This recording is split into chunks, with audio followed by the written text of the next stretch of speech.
জয়গুরু। আমি একটি কবিতা আবৃত্তি করছি। কবিতার নাম সম্পর্ক, কবি শক্তি চট্টোপাধ্যায়। সম্পর্কের বাজারে পৌঁছে পা দুটো থেমে গেল। সম্পর্ক বিক্রি হচ্ছিল ওখানে খোলা বাজারে।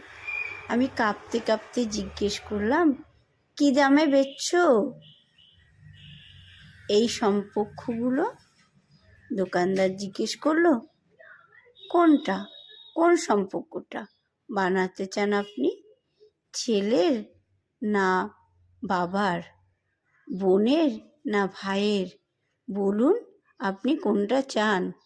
মানবতার না ভালোবাসার? মায়ের না বিশ্বাসের? বাবুজি কিছু তো বলুন, কোনটি কিনতে চান?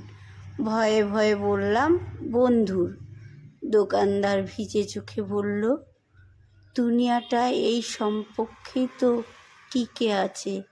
তবে মাফ করবেন বাবুজি, এই সম্পর্কটা বিক্রির জন্য নয়। এর কোনো দাম দিতে পারবেন না।